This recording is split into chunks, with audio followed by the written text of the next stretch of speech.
In the year 1669, under the gilded ceilings of Louis XIV's court, amidst the intrigue of Versailles, there was a secret so well kept, so whispered about in shadowed corridors, that it became a legend. A prisoner. A man whose face was never to be seen, whose voice was never to be recognized. The man in the iron mask. He was locked away, moved from fortress to fortress, Pignerol, Exiles, Sainte Marguerite, and finally the formidable Bastille.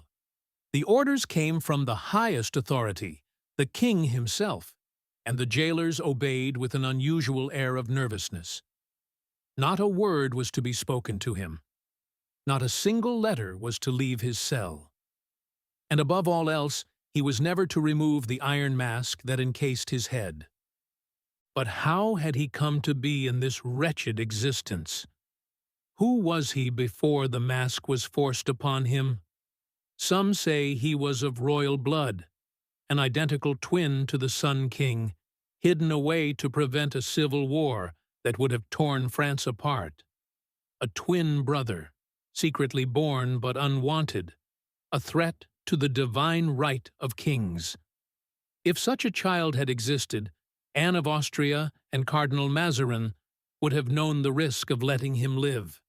A boy who had as much right to the throne as Louis XIV himself could have divided the nation, splitting loyalties, causing chaos. Others whisper that he was the illegitimate son of Anne of Austria, fathered not by Louis XIII, but by a secret lover.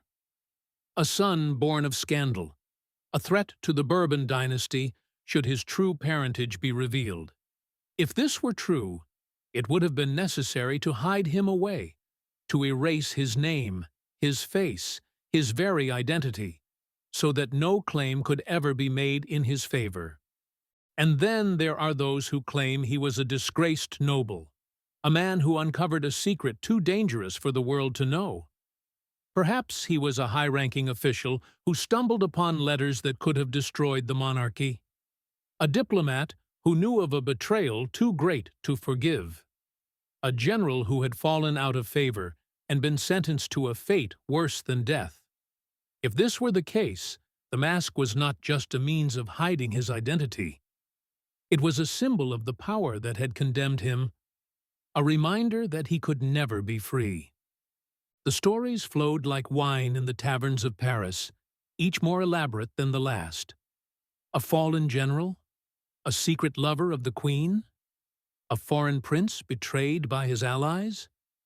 No one knew. And yet, the mystery only deepened with time. If he were truly so dangerous, what crime had he committed to be locked away in such a way?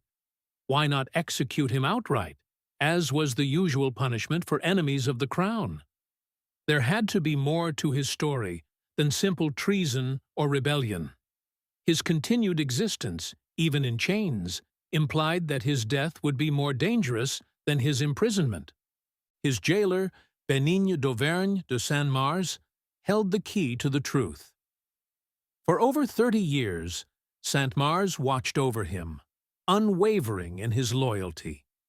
He arranged every transfer, oversaw every detail of the prisoner's existence, but never uttered his name.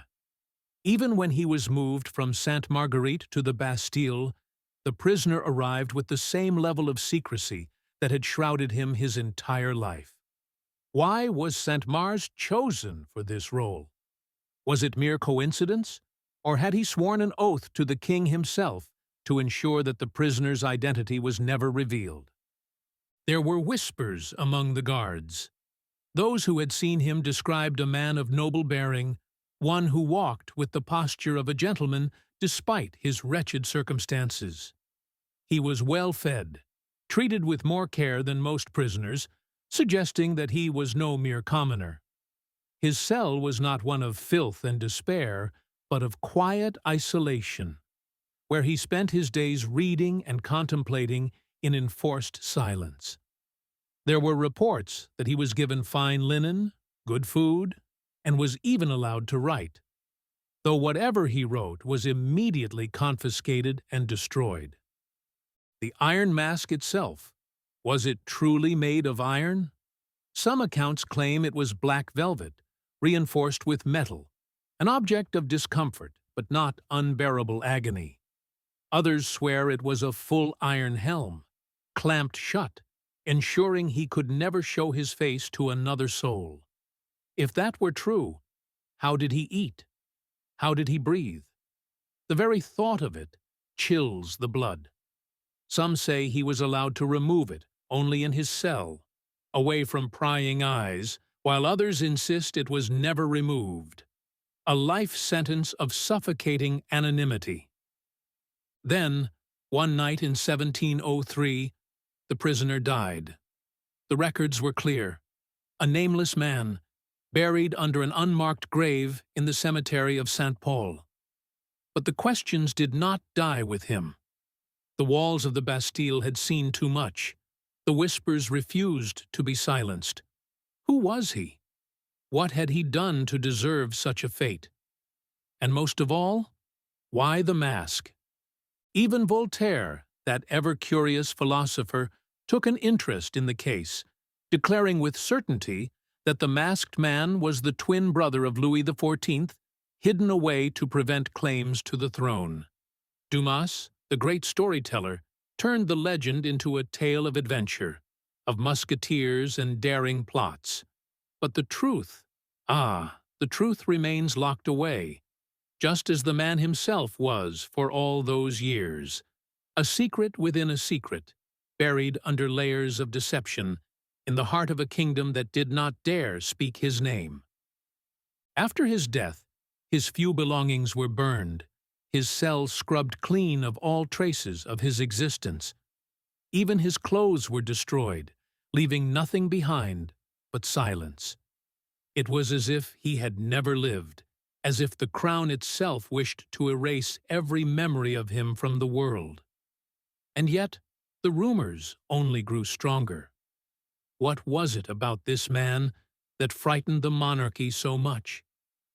Was he truly the brother of the king, hidden away to ensure the stability of France? Or was he someone else entirely, a pawn in a game of power that had spiraled beyond his control? We will never know for certain, and perhaps that is what keeps the legend alive.